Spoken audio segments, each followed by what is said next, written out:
ఈరోజు పాకాల కొత్తగూడ పోరుగడ్డలో ఆదివాసీ పోరు కేక అంతిమ దశలు ఉన్నప్పుడు మాత్రమే ఒక కేకను పెడతాం మనం, అంటే అది ప్రమాదం అని సంకేతం.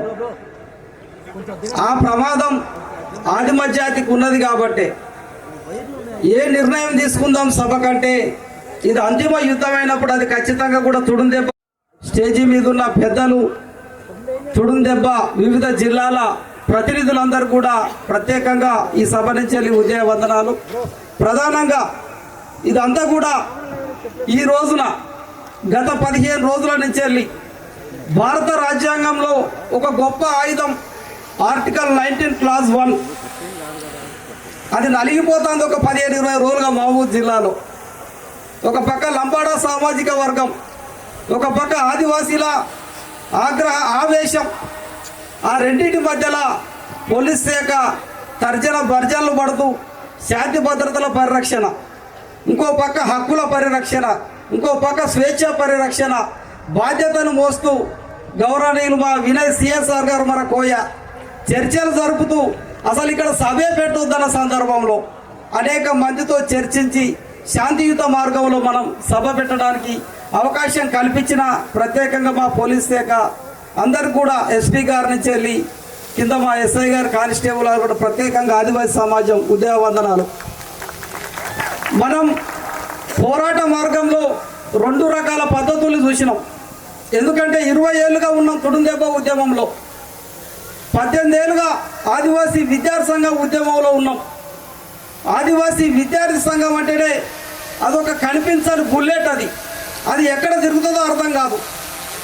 అది ఆదిలాబాద్లో జోడేఘాట్లో సంఘీమాత రూపంలో దిగిందా, అది మేడారంలో తన అస్తిత్వం కోసం గర్జించిందా, అస్మాబాద్లో తన మూలం కోల్పోతుందని ఉవ్వెత్తున లేచిందా, ఏ రకంగా వస్తుందో తెలియదు. కానీ ఆ ఏషు ఉద్యమంలో ఉన్నప్పుడు ఆవేశం మాత్రం తుడుందెబ్బ రాష్ట్ర అధ్యక్షుడు అయిన తర్వాత ఎందుకో శత్రువు బలంగా ఉన్నాడు. సామాజికంగా, ఆర్థికంగా, రాజకీయంగా అన్ని కోణాలలో ఇవాళ తెలంగాణ రాష్ట్ర వ్యాప్తంగా, దేశవ్యాప్తంగా పాతుకుపోయి ఉన్నాడు. కాబట్టి ఖచ్చితంగా ఒక అడుగు వెనకకేసి జాతిని గెలిపించాలంటే కొన్ని సందర్భాల్లో సమన్వయం అవసరమవుతుంది, కొన్ని సందర్భాల్లో ఓపిక అవసరమవుతుంది అనే కోణాల్ని ఆవిష్కరించుకుంటూ జరిగే సభే ఈ రోజున ఈ యొక్క సభ అనేది కూడా ఆదిమ సమాజం గుర్తుపెట్టుకోవాల్సిన అవసరం ఉన్నది. ఈ క్రమంలో ప్రధానంగా మనం ఏ సభలోనైనా ఒక డిమాండ్నే మనం ప్రధానంగా తెరపైకి తీసుకొని వస్తాను. లంబాడీ ఎస్టీలు కాదనే డిమాండ్ని ప్రధానంగా 96 నుంచి వెళ్ళి ఈ రోజు వరకు మనం నిర్విరామంగా తీసుకొని వస్తాను. కానీ ఈ సభ మాత్రం ఎందుకో ఇంకొక 2 డిమాండ్లని జోడించాలనే ఒక ఆలోచన తుడుందెబ్బ రాష్ట్ర కమిటీకి వచ్చింది. దానిలో ప్రధానంగా దీర్ఘకాలిక పోరాటం, స్వల్పకాలిక పోరాటం. దీర్ఘకాలిక పోరాటంలో లంబాడీలతో లాంగ్ టర్మ్గా మనం యుద్ధం చేస్తే గూడెం గుడిసెలో కూడా పోడు భూముల సమస్య అనేది ఒకటి మనకి తెరపైకి వస్తుంది. ఇటీవల కాలంలో 6 సంవత్సరాలుగా ఏజెన్సీ ఉద్యోగాలు లేక, ఏజెన్సీ సర్టిఫికెట్లు లేక, ఐటీడీఏల ద్వారా రావాల్సిన ఉద్యోగాలు రాక నిరుద్యోగ యువత గూడాలలో వేలాదిగా మిగిలిపోయిన ఒక పరిస్థితి ఒక చదువుకున్న విద్యార్థులుగా, పరిశోధక విద్యార్థులుగా మాకు కనిపిస్తుంది. కొన్ని ప్రాంతాల్లో తిరిగినప్పుడు వడ్డీ వ్యాపారాల కింద 60 లక్షలు, 70 లక్షలు, 80 లక్షల వరకు నా ఆదిమ కుటుంబాలు ఇవాళ సావుకారుల దగ్గర, సొండీల దగ్గర కొమరభీం కాలంలో చిక్కుకుపోయినట్టు ఈ రోజున కూడా వడ్డీ వ్యాపారాల చేతుల్లో నలిగిపోయే పరిస్థితులు నా కళ్ళ కట్టినట్టు కనబడుతుంది ప్రత్యక్షంగా. ఈ కోణాలను చూసినప్పుడు దీర్ఘకాలిక పోరాటం వైపు బాణం గురిపెట్టి స్థానిక ప్రజలను రక్షించుకునే ఆలోచన కూడా ఇవాళ చేయవలసిన బాధ్యత తుడుందెబ్బ రాష్ట్ర కమిటీ మీద ఉంటుందనే ఆలోచన వచ్చిందే పోరుకేక సభ మిత్రులారా. ప్రధానంగా ఈ రోజున మనం ఒక సవాల్ని రాష్ట్ర ప్రభుత్వానికి ఇసరాలి. తెలంగాణ రాష్ట్ర ఏర్పాటులోనే 2014 జూన్ అంటే నిన్న జరిగిన తెలంగాణ ఉత్సవాలలోనే ఆదివాసీల జల సమాధిని మనం గుర్తుపెట్టుకోవాలి. భవిష్యత్తును చూడాలంటే గతాన్ని కూడా మనం అవలోకనం చేసుకోవాలి. తెలంగాణ రాష్ట్ర ఏర్పాటులో పోలవరం కింద ఆంధ్ర వాళ్ళు బలడిగినప్పుడు 200 గ్రామాలను ఆంధ్రాకి బలిచ్చి పోలవరాన్ని కట్టి ఆదివాసుల సమాధుల మీద ఏర్పాటు చేసిన తెలంగాణ రానున్న కాలంలో కూడా ఆదివాసులకి భవిష్యత్తు నియదనే 2014 జూన్ 2న అందరూ తెలంగాణ ఉత్సవాలు చేసుకుంటుంటే ఆదివాసీ విద్యార్థులుగా మేమంతా పోలవరం ముంపు ప్రాంతాల్లో వరరామచంద్రపురంలో తెలంగాణ జెండాగా కూడా నల్ల జెండాలు ఎగిరేసిన సంగతిని మనం ఈ సభ నుంచి మనం గుర్తు చేసుకోగలుగుతున్నారు. తెలంగాణ ఏర్పాటుని ఏ విధంగానైతే ఇవాళ మా ఆదివాసులు బలిచ్చిండ్రని అని మాట్లాడినామో, మరి తెలంగాణ వచ్చిన తర్వాత కూడా ఆ ప్రాంతంలో మనకంటూ భద్రత ఉండాలి కదా. తెలంగాణ రాష్ట్ర భూభాగం 1,08,000 కిలోమీటర్లు. అందులో గోదావరి పర్యాక ప్రాంతం 17,352 చదరపు కిలోమీటర్లు. షెడ్యూల్ ప్రాంతానికి ఆనుకొని నాన్ షెడ్యూల్ ఉన్న ప్రాంతం 3,100 కిలోమీటర్లు. 21,352 చదరపు కిలోమీటర్ల భూభాగం అనేది బాజాప్తుగా ఎప్పటికి కూడా తెలంగాణది కాదనేది కూడా ఇవాళ రేవంత్ రెడ్డి ప్రభుత్వానికి హెచ్చరిస్తున్నాం. ఎందుకు కాదంటే భారత రాజ్యాంగంలోనే భిన్నత్వంలో ఏకత్వం ఉన్నది. భారత రాజ్యాంగ ఏర్పాటులోనే మీ నెహ్రూ తీసిన పంచశీల సూత్రాలు ఉన్నాయి. భారతదేశ ఏర్పాటులోనే మీ నెహ్రూ తయారు చేసిన ఆదేశిక సూత్రాలు ఉన్నాయి. భారతదేశ ఏర్పాటులోనే భారతదేశంలోనే ప్రత్యేక దేశం ఆదివాసీలదన్న సిద్ధాంతాలు ఇవాళ రాజ్యాంగంలో రాసిపెట్టి ఉన్నాయి. భారత రాజ్యాంగంలో 12 షెడ్యూల్ ఉంటే ఒకే ఒక్క ఆదివాసీలకి 2 షెడ్యూళ్లను కేటాయించి భారత రాజ్యాంగంలోనే మినీ రాజ్యాంగం అన్న 5-6 షెడ్యూల్ ఉన్నాయి. అగో ఆ షెడ్యూల్ అనేటివి ఆదివాసులు బిచ్చమడుకుంటే రాలే. ఆ షెడ్యూల్ అనేటివి ఆదివాసీలు బిచ్చమడుకుంటే రాలే. 1940లో కొమరం భీం పోరాటం, జోడెన్ఘాట్ కొండల్లో రక్తం చిందించిన తర్వాత, ఐమాండార్ కమిషన్ తర్వాత నిజాం రాజ్యంలో షెడ్యూల్ ఏరియాస్ వచ్చినాయి. బ్రిటిష్ ఇండియాలో బిర్సా ముండా పోరాటం, అక్కడ ఉన్న అల్లూరి సీతారామరాజు పోరాటం, బుహార్ కొండల్లో పహాడీల పోరాటం, భారతదేశ స్వతంత్రం సిపాయిల తిరుగుబాటు 1857 మొదలు కాకముందే 1854లోనే కానూ సింధులనే పశ్చిమ బెంగాల్ పోరాటంలో 24 ఏళ్ల నూనూగు విశాల యువకులతో పాటు 24,000 మంది రక్తం చిందిస్తే వచ్చిన షెడ్యూల్డ్ డిస్ట్రిక్ట్ యాక్ట్ 1874 ఆధారంగా ఇవాళ 5-6 షెడ్యూల్ వచ్చినాయి. వాటి ఆధారంగా ఆదివాసుల రక్త సమాధుల మీద ఆదివాసి పోరాటాల గడ్డ మీద నుంచి వచ్చిన ఆ 5-6 షెడ్యూళ్లను తెలంగాణ రాష్ట్రం ఏం చేస్తుంది? తెలంగాణ రాష్ట్రం ఏం చేస్తుంది? రూల్ ఆఫ్ రిజర్వేషన్ జనరల్ కింద మనం పరిగణిస్తుంది. ఇవాళ సుధాకర్ చెప్పిన వీసా చట్టం అమల్లో ఉన్నదా? ఇవాళ నీ ప్రాంత సార్వభౌమత్వం ఉన్న ఐటీడీఏలకు ఇవాళ ఎటువంటి లెజిస్లేటివ్ పవర్స్ ఉన్నాయి? వాటిని ఇవాళ పరిగణలోకి తీసుకుంటుందా? నీ ఏజెన్సీ సర్టిఫికెట్లు అనేటివి మనకు వస్తానే అనేది కూడా మనం ఆలోచన చేయాలి మిత్రులారా. ఇంటిగ్రేటెడ్ ట్రైబల్ డెవలప్మెంట్ ఏజెన్సీస్ మనం ఈ కోణం చూస్తలేం. మనం ఈ కోణం చూసినప్పుడు మాత్రమే మన ప్రాంతం అర్థమవుతుంది. తెలంగాణ రాష్ట్రం వచ్చిన తర్వాత తెలంగాణలో ఉన్న ఆదివాసీలకు భద్రత కావాలంటే కొమరం భీం ఆసిఫాబాద్ ఆదివాసుల జిల్లా చేయండి. ఇటు పక్క వస్తే సమ్మక్క సారలమ్మ జిల్లా భద్రాచలాన్ని చేయండి. ఎటునాగరం ఆదివాసీ జిల్లా చేయండి. ఆదివాసీ ప్రాంతాన్ని ప్రత్యేక జిల్లాలుగా చూడండి అని కేసీఆర్ ప్రభుత్వానికి మేము విన్నవించినాం. గోపాలకృష్ణ ద్వివేది ఐటీడీఏ పీఓగా పనిచేసిపోయిన క్రమంలో నీకు ఐటీడీఏ సారూప్యం తెలుసు కాబట్టి, జిల్లాలకు చైర్మన్ ఉన్నావు కాబట్టి మా ప్రాంతాలకు జిల్లాలు ఇవ్వండి. ఇవ్వకపోయేది ఉంటే మా ప్రాంత సారూప్యం మారిపోతుంది అని చెప్పినప్పటికి కూడా మన ప్రాంతాన్ని పరిగణలోకి తీసుకోకుండా ఆదిలాబాద్ గోండులను సంతలో మేకపోతును ముక్కలు ముక్కలు చేసి కొట్టినట్టు 7 జిల్లాలుగా చేసిండు గోండులని. నిర్మల్, మంచిర్యాల, ఆదిలాబాద్, ఆసిఫాబాద్, జగిత్యాల ఇట్లా విచ్ఛిన్నం చేసిండు మన భూభాగాన్ని. కోయ భూభాగాన్ని 8 జిల్లాలుగా చేసిండు. నల్లమల్ల సెంచులు పిరికెడంత ఉంటారు. నాగర్ కర్నూలు, మహబూబ్ నగర్, దేవరకొండ 3 జిల్లాలుగా చేసిండ్రు. అంటే ఒక అన్సైంటిఫిక్గా మీకు చీఫ్ సెక్రటరీ ఉంటారు, ఇండియన్ అడ్మినిస్ట్రేషన్ సర్వీస్ చదివిన వాళ్ళు ఉంటారు, కనీసం ఇంగిత జ్ఞానం ఉండాలి కదా. భూభాగాల్ని ముక్కలు ముక్కలు చేస్తే మా వరంగల్ జిల్లా నర్సంపేట పక్కన బట్టి 13 కోయ గ్రామాలు, 5th షెడ్యూల్ గ్రామాలు ఇప్పుడు వరంగల్ జిల్లాకు పోయినాయి. ఇప్పుడు 13 జిల్లాల కోసం ఈ 5th షెడ్యూల్ అక్కడ అమలవుతుందా?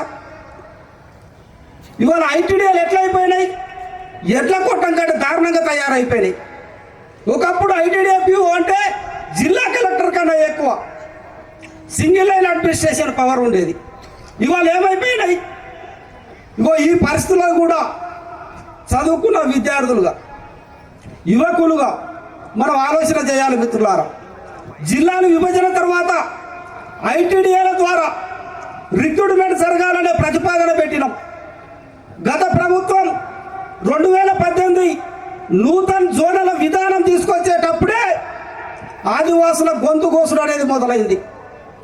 జీవో 317 నూతన జోనల్ విధానంలో రూల్ ఆఫ్ రిజర్వేషన్ కేవలం 6% మాత్రమే ఇచ్చుడుతోని ఐటీడీఏలో 29 శాఖల జీవోలు, ఫారెస్టు 93, పోలీసు 109, ఫారెస్ట్ మన పంచాయత్ సెక్రటరీ 135 ఇట్లా మన జీవోలన్నీ కాల రాసి ఇవాళ నోటిఫికేషన్లలో ఏజెన్సీ సర్టిఫికెట్ లేకుండా నోటిఫికేషన్లు వచ్చుడుతోని 100కి 100 రావాల్సిన ఉద్యోగాలు ఇవాళ 6 స్థాయి 94 ఉద్యోగాలు కోల్పోతున్నాం. ఉమ్మడి వరంగల్ ఐటీడీఏ పరిధిలో 1000 ఉద్యోగాలుంటే రూల్ ఆఫ్ రిజర్వేషన్ 6 కింద నీకు 60 ఉద్యోగాలు వచ్చినప్పుడు 940 ఉద్యోగాలు నువ్వు కోల్పోయినప్పుడు నువ్వు కాయ కష్టం చేసి పోడు భూమి తిండి సేటు దగ్గర డబ్బులు తెచ్చి నువ్వు వరంగల్ లైబ్రరీకో లేకుంటే కోచింగ్ సెంటర్లకో హైదరాబాద్కో పంపితే 960 ఉద్యోగాలు రూల్ ఆఫ్ రిజర్వేషన్ అని ఏజెన్సీ సర్టిఫికెట్కి రానప్పుడు మన బిడ్డలకు ఉద్యోగాలు ఎట్లొస్తాయో కూడా ఈ రోజున మనం ఆలోచించవలసిన అవసరం ఉన్నది మిత్రులారా. అందుకే ఉద్యోగ సమస్యని, నిరుద్యోగ సమస్యని పరిగణలోకి తీసుకున్నాం. 2008లో డిఎస్సి వస్తుంది, 2011లో డిఎస్సి వస్తుంది, 2013లో డిఎస్సి వస్తుంది, చివరి తెలంగాణ అంకంలో కూడా ఏజెన్సీ డిఎస్సి వస్తుంది. మరి ఇప్పుడు ఏజెన్సీ డిఎస్సి సంగతి ఏంటి? కేసీఆర్ మెగా డిఎస్సి అని వేసిండు, ఏజెన్సీ డిఎస్సి వేసిండా? రేవంత్ రెడ్డి మెగా డిఎస్సి అని వేసిండు, ఏజెన్సీ డిఎస్సి వేసిండా? మరి రానప్పుడు నీ కుటుంబానికి ఉద్యోగం రానప్పుడు, నీ కుటుంబానికి ఉద్యోగ భద్రత లేనప్పుడు ఈ సమాజం ఎట్లా బతుకుతుంది అనేది కూడా మనం ఆలోచన చేయవలసిన అవసరం గుర్తున్నారు. మనం గొంతెమ్మ కోరిక కాదు, ఉన్న జీవోని అడుగుతాను. కేవలం సుప్రీంకోర్టులో జీవో 3 కొట్టుడు పోయిందనే ఒక సాకుతోనే ఇవాళ ఏజెన్సీ ఉద్యోగాలు ఆపు చేసారు. కాబట్టి పోరుకేక సభ నుంచి రాష్ట్ర ప్రభుత్వానికి హెచ్చరిస్తున్నాం. బరాబరిగా రాజ్యాంగంలో ఆర్టికల్ 342 బతికే ఉన్నది, షెడ్యూల్ 5 బతికే ఉన్నది, ఏజెన్సీ ప్రాంతం బతికే ఉన్నది. ఇక్కడ ఎంఆర్ఓకి ఏజెన్సీ అలవెన్స్ వస్తుంది, ఇక్కడ ఎస్ఐకి ఏజెన్సీ అలవెన్స్ వస్తుంది, ఇక్కడ ప్రతి ఉద్యోగి ఏజెన్సీ అలవెన్స్ తీసుకుంటాడు. ఇది ఏజెన్సీ ప్రాంతంగా పరిగణించబడుతుంది. మరి మా పిల్లలకి ఎందుకు ఏజెన్సీ ఉద్యోగం వస్తలేదు? మనం అడుగుతలేము కాబట్టి ఇవాళ ఆ రూల్ అమలైతలేదు. కాబట్టి జూలై 30 లోపు రాష్ట్ర ప్రభుత్వం చర్చలు పెట్టి మా పిల్లలు కనుక ఏజెన్సీ ఉద్యోగాలు ఇవ్వకుంటే ఎడ్ల కొట్టాలాగున్న ఐటీడీఏలు మొత్తం కూడా నేలమట్టం చేయడానికి కూడా ఎన్నికిపోమనేది మాత్రం ప్రభుత్వాన్ని హెచ్చరిస్తున్నాం మిత్రులారా. రెండో సమస్య పోడు భూముల సమస్య. 2009లో రాజశేఖర్ రెడ్డి ప్రభుత్వం వచ్చింది. మీకు అందరికీ తెలుసు, పోడు భూముల పట్టాలంటే మనం పోయి అప్లై చేసుకున్నాం. 10 ఎకరాలు అప్లై చేసినోనికి 3 ఎకరాలు, 5 ఎకరాలు చేసినోనికి 1 ఎకరం, 2-3 చేసినోనికి అసలుకే వేయలేదు. ఇక్కడ విచిత్రం ఏంటంటే కొత్తగా పెళ్ళి అయినోని పెళ్లి కొడుకు అంటే అందం ఉంటుంది. కాస్త 6 నెలల వరకు కూడా కొత్త పెళ్లి కొడుకు అనవచ్చు. 30 ఏళ్ళ నుంచి వెళ్ళి సాగు చేసుకునే భూమిని కూడా ఇప్పటికింకా పోడు భూమి అంటుంది ప్రభుత్వం. ఎంత విచిత్రంగా ఉన్నది అంటే ఏమన్నంటే పోడు భూమి దాంట్లో 30-40 సంవత్సరాల నుంచి వెళ్ళి సాగులో ఉన్న అంశాన్ని మాత్రం ప్రభుత్వం పరిగణలోకి తీసుకుంటలేదు. అది మళ్ళీ ఏమైపోయింది, తెలంగాణ వచ్చిన తర్వాత 11.5% అడవులు ఉండేనాట, ఇంకా అటు పెంచాలట.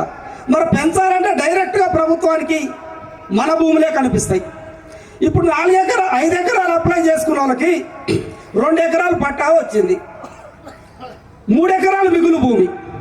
ఇక ఫారెస్ట్ శాఖ డోజర్లు పట్టుకోనొచ్చుడు, పొక్కులేళ్ళు పట్టుకోనొచ్చుడు, అటు ఇటు కానీ మ్యాప్లు ఏదో ఉంటాయి వాళ్ళ దగ్గర, అది ఎడ చూపెట్టా కానీ మన భూమిలో చూపెడుతుంది. ఇది అడిగి కొట్టిండి అది. మరి అదేం టెక్నిక్ నాకు తెలియదు. మరి డైరెక్ట్గా ఆ పొలం మధ్యలోకి వెళ్ళే స్ట్రెంచ్ కొడతాడు. పొట్ట నింపే పోడి భూమి కూడా నీ గుడిసె దగ్గర లేనప్పుడు మరి ఎక్కడి నుంచి మనం బతకాలనేది కూడా రాష్ట్ర ప్రభుత్వాలు అడగాల్సిన బాధ్యత ఉన్నది మన దగ్గర.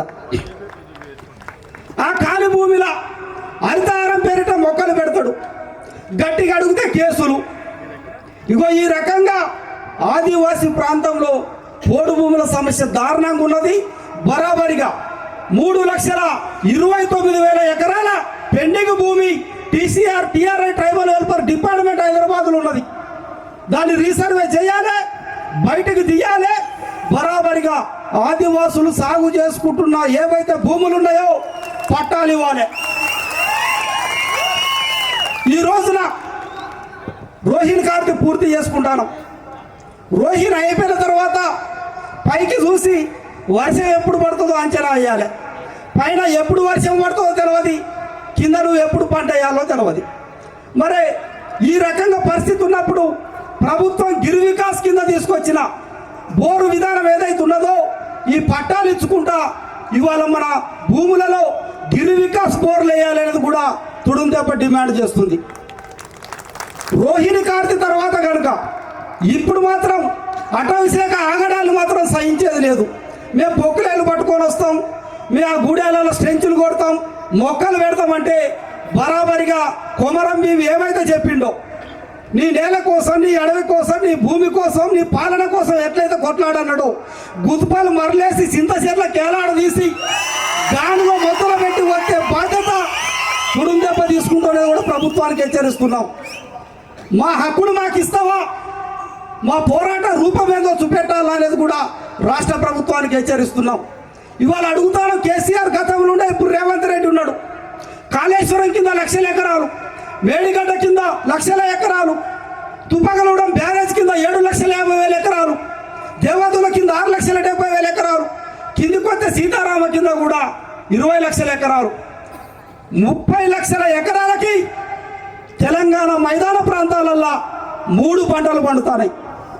ఇప్పుడు మీ ఫోన్లలో కొట్టుకోండి, కందనపల్లి తుపాగలగూడెం బ్యారేజీ ఎన్ని లక్షలకి సాగునీరు తాగునీరు అందిస్తుందో 3 పంటలకి. ఇవాళ మా కేటీఆర్ గారు కాన్స్టిట్యున్సీలో బోటింగ్ సిస్టమ్ నడుస్తుంది. తెలంగాణ రానప్పుడు బొంబాయి పోతానా అమ్మ మా అమ్మ నీళ్ళల్లో కుటుంబాలు ముడగలేదని పాటలు పాడిలు తెలంగాణ ఉద్యమకారులు. కుటుంబాలు ముడగలేదని పాడిన పాటలు. దుబాయ్ వలస పోతానమన్నారు. తెలంగాణ వచ్చిన తర్వాత 30 లక్షల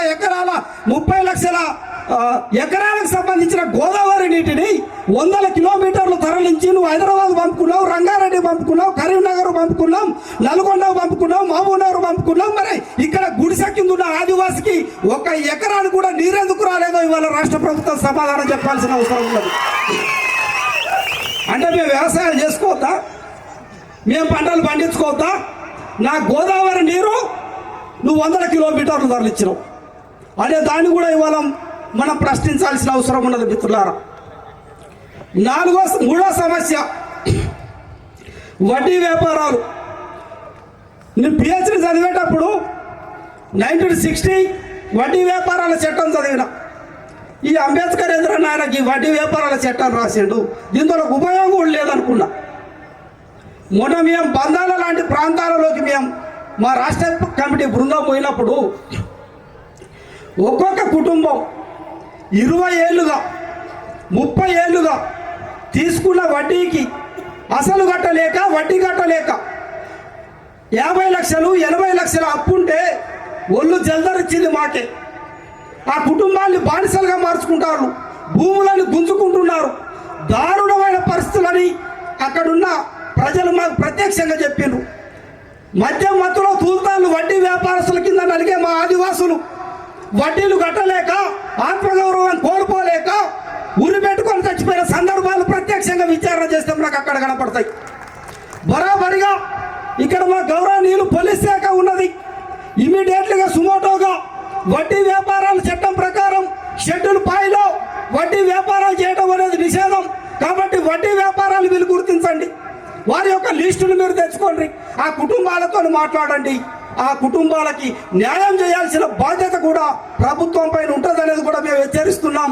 ప్రభుత్వం కనుక ఎంటర్ కాలేదంటే కొమరం భీం సావుకారులను తరిమి కొట్టిండట. కొమరం భీం సావుకారులను తరిమి కొట్టిండట. మరి తుడుందెబ్బ తరిమి కొట్టదా? వడ్డీ వ్యాపారస్తులను తుడుందెబ్బ తరిమి కొట్టదా? చట్ట ప్రకారం తరిమి కొడుతుంది అనేది కూడా ఈ సభ నుంచి వడ్డీ వ్యాపారస్తులకు హెచ్చరిస్తున్నాం. మేము సైంటిఫిక్ సర్వే చేసినాం. కేవలం 5 గ్రామాలల్లో మా ఆదివాసులు 30 కోట్ల రూపాయలు అప్పున్నారు. 30 కోట్ల రూపాయలు కేవలం 5 గ్రామాలల్లో. ఒక గుండాల మండలంలో ఒక సెటు 100 కోట్ల పెట్టుబడి పెడతాడట. అంటే ఆదివాసుల రక్తాన్ని తాగుతాను 20 ఏళ్ళుగా ఇవాళ. కాబట్టి ఇవాళ ఈ గూడెలకు అండగా ఉండాలని ఈ సభ నుంచి అలా డిమాండ్ను పెట్టడం జరిగింది. మిత్రులారా, 4వ డిమాండ్ కొంచెం ఘాటుగా ఉంటుంది, బలంగా ఉంటుంది, పోరాట మార్గంలో పోరు రెంకలేస్తుంది. ఆర్టికల్ 342 ప్రకారం 1976లో అక్రమంగా ఎస్టీ జాబితాలోకి వచ్చిన లంబాడ సామాజిక వర్గం ఈ రోజున 2026 50 సంవత్సరాలు పూర్తి చేసుకొని గోల్డెన్ జూబ్లీ ఉత్సవాలని జరుపుకునే సందర్భం. ఈ క్రమంలో రాష్ట్ర ప్రభుత్వానికి మేము ఒకటే హెచ్చరిక చేస్తున్నాం. 50 ఏళ్ళుగా కొత్తగూడెం ఏకలవ్య మోడల్ స్కూల్ నుంచి మొదలవుతుంది. పాఠశాల స్థాయి దోపిడీ, ఇంటర్మీడియట్ స్థాయి దోపిడీ, ఎన్ఐటీలు, ఐఐటీలు, సెంట్రల్ యూనివర్సిటీలు, సెంట్రల్ ఎడ్యుకేషన్, స్వీపర్ స్థాయి నుంచి మొదలవుతుంది ఐఏఎస్ ఐపీఎస్ వరకు. 78 స్వతంత్ర భారతదేశంలో ఒక కోయని ఈ రోజు వరకు కూడా ఐఏఎస్ ఐపీఎస్గా చూడలేకపోతుంది సమాజం.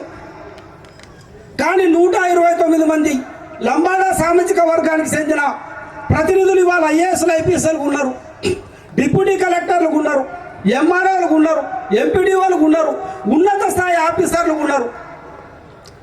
వాళ్ళు ఉన్నారని మేము తప్పంటలేము. కానీ సైకిల్కు హెలికాప్టర్కు మధ్యలో ఇవాళ రిజర్వేషన్ల పోటీ ఉన్నదంటారు. మా సామాజిక సృహ లంబాడా సామాజిక సృహకు మధ్యలో చాలా తేడాలు ఉన్నాయనేది మనం ప్రభుత్వానికి చెప్తాను. అందుకే రాష్ట్ర ప్రభుత్వం ఈ రోజున ఈ అంశం పైన ఒక ఖచ్చితమైన నిర్ణయం తెలుసుకోవాల్సిన అవసరం ఉన్నది. సాంస్కృతిక పరమైన దాడి మా పైన జరుగుతోంది, విద్యాపరమైన దోపిడీ మా పైన జరుగుతోంది, ఉద్యోగపరమైన దోపిడీ మా పైన జరుగుతోంది. కాబట్టి రాష్ట్ర ప్రభుత్వం ఒక జ్యుడిషియరీ కమిషన్ నియమించండి. ఎక్కడ ఏ సమస్య వచ్చినా కానీ ఒక సంఘాలుగా మేమే ఎందుకు మాట్లాడాలి? ఎస్సీలలో వర్గీకరణ అంశం వచ్చినప్పుడు, మాదిక కులాల మధ్యలో ఒక వైరుధ్యాలు వచ్చినప్పుడు ఉషా మెహ్రా కమిషన్ అనేది కమిషన్ వేసి వాళ్ళ రిపోర్టు తీసుకున్నదా లేదా ప్రభుత్వం? ఆ ఉషా మెహ్రా కమిషన్ ద్వారా ఎటువంటి అన్యాయం జరిగిందో పరిగణలోకి తీసుకున్నదా లేదా ప్రభుత్వం? ఆ విధంగానే ఇవాళ లంబాడా ఆదివాసీ అంశానికి సంబంధించి కూడా ఒక retired IAS, retired judge, retired anthropologist చేత ఒక సైంటిఫిక్ సర్వేని కనుక తీయగలిగేది ఉంటే మేము మాట్లాడాల్సిన పని ఉండదు. వలస ఎంత వచ్చింది? Maharashtra BC, Chhattisgarh SC, Rajasthan OC, Karnataka SC, తెలంగాణలో ఎస్టీ రిజర్వేషన్లలో కలిపేటప్పుడు 6% రిజర్వేషన్ ఉన్నప్పుడు లంబాడా ఎరకల ఏనాది కేవలం 1% అయినప్పుడు మొన్న జరిగిన తెలంగాణ సామాజిక సర్వేలో తెలంగాణ కులాల లిస్టులో 3వ స్థానంలో 9% జనాభా ఎట్లా వచ్చిందనేది రాష్ట్ర ప్రభుత్వానికి అర్థమవుతుంది. ఆదివాసులు మాట్లాడేది వాస్తవ డిమాండా, ఆదివాసులు మాట్లాడేది అన్సైంటిఫికల్ డిమాండా అనేది అక్కడనే తేలిపోతుంది.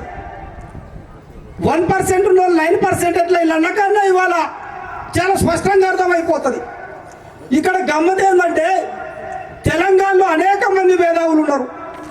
ఆంధ్ర వలసలు అన్నారు, లంబాడ వలసల పైన ఈ రోజు వరకు కూడా ఒక రిపోర్ట్ కానీ ఒక సైంటిఫిక్ సర్వే కానీ ఇటువంటి ఎందుకు చేయలేకపోతున్నారు అనేది కూడా ఆదివాసీ సమాజం ప్రశ్నిస్తుంది. ఇవాళ బరాబరిగా ఆదివాసులుగా ఈ సభ నుంచి నేను తుడుదెబ్బ రాష్ట్ర అధ్యక్షుడు వచ్చి 1 సంవత్సర కాలం, రెండో దఫ మొన్న మేడారం సమ్మక్క సారలమ్మ తల్లుల సాక్షిగా తుడుదెబ్బ రాష్ట్ర అధ్యక్షుడికి ఎన్నికైన కేవలం ఒకే ఒక డిమాండ్, లంబాడీల ఎస్టీల తొలగింపు డిమాండ్తోనే తుడుదెబ్బ రాష్ట్ర అధ్యక్షుడు వచ్చిననేది కూడా చాలా క్లియర్గా ఆదివాసీ సమాజానికి చెప్తున్నా. కానీ ఆవేశంతో, ప్రత్యక్ష దాడులతో, అశాంతియుత పొగడలతోని మన డిమాండ్ను మనం ముంగడికి తీసుకుపోలేమనేది అర్థమైంది. కానీ లంబాడ సామాజిక వర్గం నుంచి వెళ్ళి మాత్రం కొంత మనకు అటువంటి చర్యలే మనకు కనపడుతున్నాయి. తెలంగాణ రాష్ట్ర వ్యాప్తంగా మన డిమాండ్ వెనుక ఇవాళ ఏ రాజకీయ పార్టీ లేదు, కాంగ్రెస్ లేదు, బీజేపీ లేదు, బీఆర్ఎస్ లేదు, ఇంకా ఏ కులం కూడా లేదు. అనుకున్నప్పుడు మన పోరాటాన్ని ఒక క్రమ పద్ధతిలో తీసుకుపోవాల్సిన అవసరం ఉంటుంది. మన మిత్రుడు అన్నట్టు మన ఎమ్మెల్యేలు లేరంటే వాస్తవంగా కూడా ఏ రాజకీయ పార్టీ దగ్గర కూడా ఇప్పుడున్న మన మంత్రి సీతక్క గారి బలం కానీ, ఇప్పుడున్న మన ఎమ్మెల్యేల బలం కానీ, రేపు పొద్దుగాల ఇంకొక గవర్నమెంట్ వచ్చి ఇంకొక ఎంపీనో ఎమ్మెల్యే అయినా కానీ ఆ రాజకీయ పార్టీని కూడా లాబింగ్ చేసి ఆదిమ సమాజానికి డిమాండ్ పట్ల న్యాయం చేసే యొక్క బలం కూడా సరిపోదు. కాబట్టి ఆ బలాన్ని కూడా ఇవాళ మనం దగ్గర పెట్టుకొని ప్రయాణం చేయాల్సిన అవసరం ఉంటుంది. మిత్రులారా, ఇవాళ మనం వ్యతిరేకించవచ్చు, తెల్ల వెంకటరావు సపోర్ట్ లేడనొచ్చు, పాయం వెంకటేశ్వరు లేడనొచ్చు, ఇంకా ఎవరైనా కావచ్చు. కానీ వాళ్ళ బలం కూడా ఇవాళ ఆ రాజకీయ పార్టీని శాసించే స్థాయిలో లేదు. ఎందుకంటే ఇవాళ లంబాడీలు మాట్లాడుతున్నారు 60 ఎమ్మెల్యే స్థానాల్ని తల కిందులు చేసే ఓటు బ్యాంకు మా చేతులు ఉన్నదని అనుకున్నప్పుడు రాజకీయ పార్టీలని కూడా ఆ వైపుగా ఆలోచించినప్పుడు ఆదిమ సమాజం వైపు ఆలోచించే పరిస్థితులు ఉన్నాయి. కాబట్టి మనం జాగ్రత్తగా ఆలోచించవలసిన అవసరం ఉన్నది. మిత్రులారా, మా కోయదాదాలు ఒక ముచ్చట చెబుతారు. ఇవాళ లంబాడ సామాజిక వర్గం రాజకీయంగా ఓట్ల పరంగా అన్ని పరంగా మనం బలంగా ఉన్నామంటారు. ఈ క్రమంలో ఆ బలాన్ని ఏ విధంగా మనం గుంజుకొని విజయం సాధించాలో ఆ దిశగా మనం ఆలోచించవలసిన అవసరం ఉన్నది. ఇవాళ రాష్ట్ర ప్రభుత్వానికి హెచ్చరిస్తున్నాం, రాజకీయ పార్టీలకు హెచ్చరిస్తున్నాం. నేను ఇవాళ ఒక రిపోర్ట్ తీసిన దాంట్లో ఏ రాజకీయ పార్టీకైనా కానీ ఉన్న ఆలోచన ఏంటంటే ఆదివాసుల ఓటు బ్యాంకుతో మాకు సంబంధం లేదు, ఆదివాసీ సమాజంతో సంబంధం లేదు, వాళ్ళు పెట్టే డిమాండ్లతో కూడా సంబంధం లేదు, వాటిని పరిష్కరించడానికి వీలు లేదు అనే కోణంలోనే ఉన్నాయి. ఇవాళ నేను ఒకసారి 5th షెడ్యూల్ డేటా అంతా తీసిన తర్వాత ఆ డేటాలో వెల్లడైతే ఏంటంటే మనకి పాలవంచలో KTPS ఉంటుంది, 4000 మెగావాట్ల విద్యుత్ ఉత్పత్తి చేస్తుంది.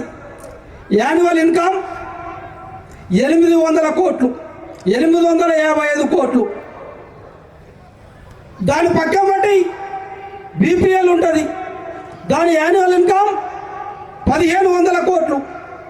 ఇసుక రాంపుల నుంచి వెళ్ళి 44,000 కోట్లు. క్యాల్కులేషన్ చేస్తే సుమారు 1,00,000 కోట్ల రెవెన్యూ ఇన్కమ్ ఒక సంవత్సరానికి ఎక్కడికి పోతుంది? తెలంగాణ మైదాన ప్రాంతాలకు పోతుంది. మన కరెంటు తింటారు KTPSలో, BTPSలో 1000 మెగావాట్లు తింటారు, BPL పేపర్ బోర్డుల పైసలు తింటారు, ఓపెన్ కాస్ట్ల కింద సంవత్సర ఇన్కమ్ 1,00,000 కోట్లు తింటారు. మన నీళ్ళు తింటారు, మన ప్రాంతం తింటారు. మరి మనకి న్యాయం చేయమంటే మాత్రం పరిష్కారం చూపెట్టమంటారు. అంటే తెలివి తక్కువ ఆదివాసులు. బరాబరిగా రాష్ట్ర ప్రభుత్వానికి చెప్తున్నాం, జూలై 30 లోపల మేము అనుకునే పరిష్కారాలు కనుక పరిష్కారం చూపెట్టకుంటే బరాబరిగా KTPS దగ్గర 20,000 మంది, BPL దగ్గర 20,000 మంది, BTPS కింద 20,000 మంది, ఓపెన్ కాస్ట్ల దగ్గర 20,000 మంది, కంతనపల్లి దగ్గర 20,000 మంది, దేవదూల దగ్గర 20,000 మంది వనరులను ఆపు చేస్తాం. బిడ్డని ఇసుకెట్లా పడకపోతావో చూస్తాం. ఇసుక లేకుంటే తెలంగాణలో బాత్రూమ్ కూడా కట్టలేవు బిడ్డ, నువ్వు చెప్తాను. బాత్రూమ్ కూడా కట్టలేవు తెలంగాణలో. కరెంటు లేకుండా నీ బల్బు కూడా లేదు అక్కడ. మా ప్రాంతం నుంచి నీరు తీసుకుపోతారు, మా ప్రాంతాన్ని ముంచుతారు. మా ప్రాంతం ఓపెన్ కాస్ట్ల కింద కలిగిపోతుంది. మా ప్రాంతం అక్కడ ఓపెన్ కాస్ట్ల కింద బొగ్గు తీసుకుపోతారు. ఓపెన్ కాస్ట్ల కింద కొన్ని వేల కోట్లను జమగట్టుకుంటారు. మేము నిర్వాసితులమవుతాం, రోగాలు పడతాం. కేటీపీఎస్ నుంచి అణు రియాక్టర్లు, అక్కడ ఉన్న బీపీఎల్ నుంచి వచ్చే అణు రియాక్టర్లు, అక్కడ వచ్చే విషతుల్యాన్ని మేము అనుభవిస్తాం. నువ్వు ఎంజాయ్ చేసుకుంటా ఇవాళ మా డిమాండ్లకు పరిష్కారం చేయాలంటే చేతులు కట్టుకొని కూర్చోవడానికి అంత ఉత్తగేళ్ళే. మేము కూడా తుడుందేప ఉద్యమ స్వరూపం మారుతుంది, తుడుందేప ఉద్యమ శక్తి మారుతుంది. బరాబరిగా వనరులను అడ్డుకుంటాం.